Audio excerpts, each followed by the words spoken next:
Welcome to Black Swan Outdoors. And so much of what we talk about on the blog, if you're not familiar with the blog, is taking some of the spycraft or tradecraft skills that are used by operatives or case officers for the CIA, what these skills that they use abroad, and we're going to take those skills and we try to apply them to a civilian context to get people a little bit more prepared, more protected. And so today's video, what we're going to do is we're going to take a look at what a contractor would carry abroad. And certainly this is not the list of the standard list of all the things that people would carry. But where I got this list from was from a CIA contractor, former special forces soldier who was caught in Pakistan. This was Raymond Davis. Back in 2011, he was arrested after firing his weapon and killing two gentlemen in the streets of Lahore. These individuals, as he had reported, were armed, and it sparked a huge international incident, and it created a big political quagmire.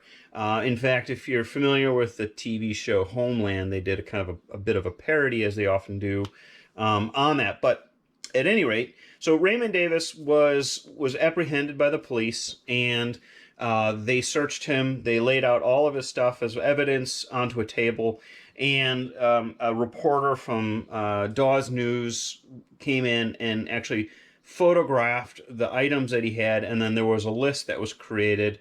I'm not sure if that was in the original news report or not, but I have both that photo, which is circling around the internet and has been for a while now, and the list.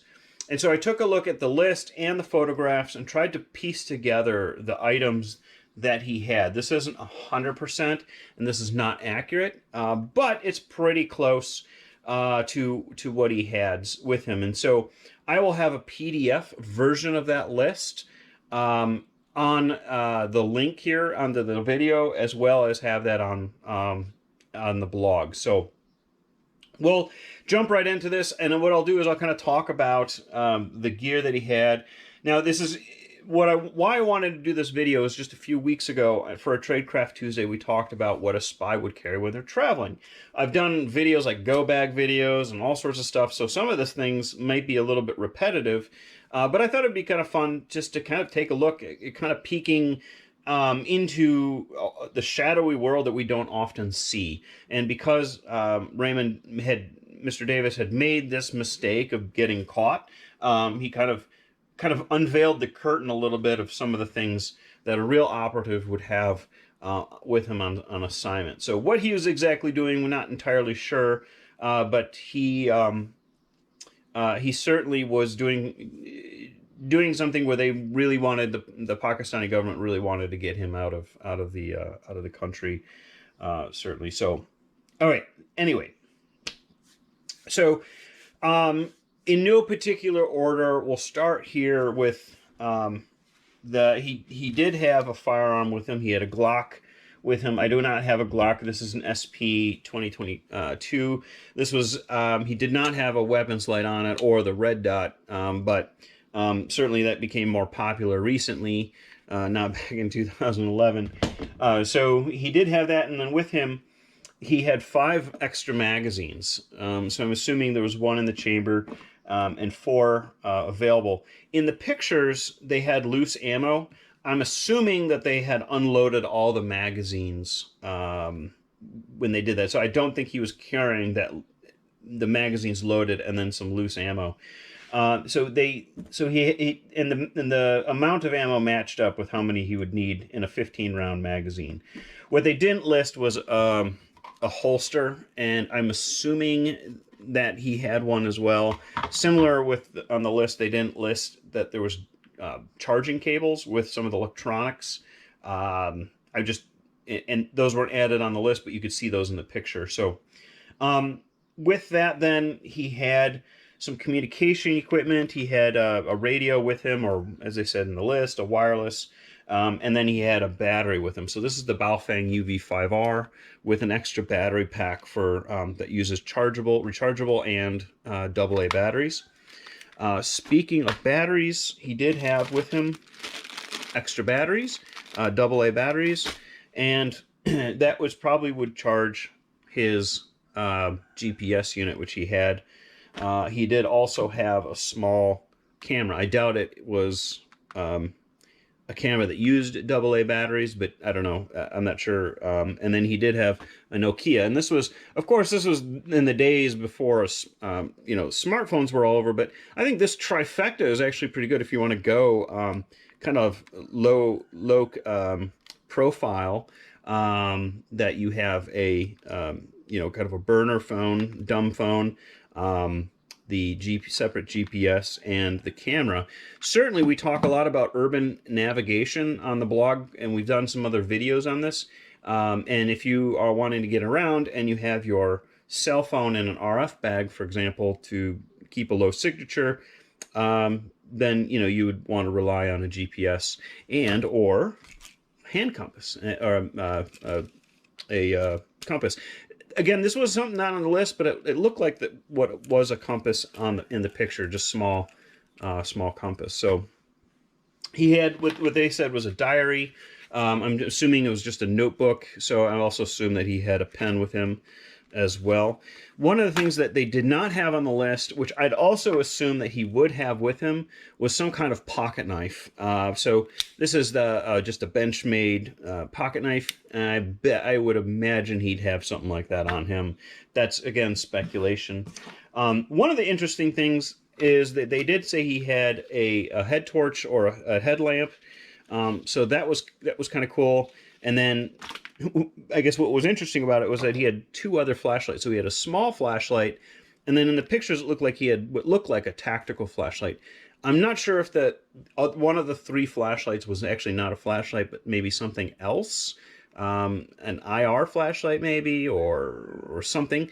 But he did have three illuminating devices. The other thing he had with him was magazines. He had 4 M4 magazines with him. No M4. I'm assuming he just keeps these with him, and then needs as he takes the M4 as needed. But he did not have that with him. So they said they had a small telescope. Really, it was a small, what we would call monocular. I don't have a pair of binoculars, but I do have a pair of compact binoculars that would easily fit and do the trick. So we have that. He said he had a purse with him because he had a lot of medical supplies. I'm also guessing that wasn't a purse. It was really just an IFAC to keep all of the medical stuff together. Don't know, but as far as the medical stuff goes, it was kind of hard to decipher exactly what he had, because they listed some brand names, they listed some things that aren't really used anymore. So from the pictures, he said bandages. There were some 4x4 bandages in the pictures. That's awesome. I love 4x4 bandages. It's something that I carry myself quite often, and especially for hiking. I would imagine that there looked like a roll of what looked like Curlex, so I'm guessing that's what it was. It didn't say if there was a compression bandage, but it looked like there's certainly some roller gauze, and one of those could certainly have been compression bandage. I wouldn't be surprised if you had that. On the list, there was a NPG on there. You could clearly see that in the picture, so he certainly had that. He did have it listed chest seal.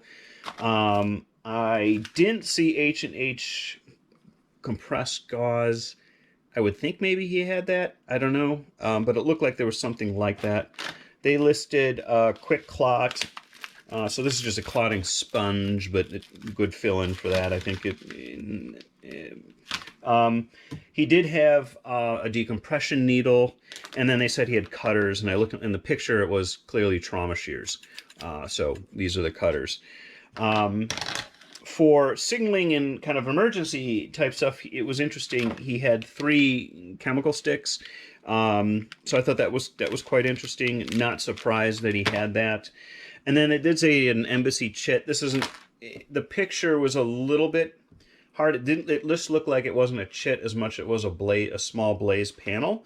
So this is one of these cut down blaze panels from Battle Systems. On his, he did have a large American flag on that. This particular one it has multicam in the back, and then it's a blaze panel in the front. I love this piece of gear. I have this, and this is one of my favorite things, and I use this all the time. I really, so I was pretty happy to see he had that on a list. And then he did have a lot of miscellaneous kind of pocket litter. Some things that doesn't really matter, like an airline ticket and that kind of thing. So he had cash, both Pakistani cash and American cash. He had a debit card and a checkbook. And then he had business cards as well, again, as well as receipts and other things. And then he had a key ring, it said, but then he also had the key to his car, which was separate. I have a memory card as well. I'm assuming that was for the camera. But this is something that I've been working on, which is keeping some emergency information on an SD card that you can carry with you on an E&E kit. And I will have that very soon on the blog called the Resistance Library, and it has a couple different files in there, or folders rather, that have lists a bunch of files that might be helpful on the go. Certainly I've had some posts and some other things about carrying kind of an exfil package that you can carry with you in there, different files that would be helpful in case you ran into some trouble. So that is the Raymond Davis list. Again, I don't want to make this whole political. The whole idea here is just to kind of unveil a little bit of what an operative would have with them in the field. We're going to do another one of these videos, so please let me know what you liked and what you didn't like about this video, or if you saw that there was some gear listed on another website or wherever, or in the picture that I may have missed. So again, this is Black Swan Outdoors. Remember to like and subscribe.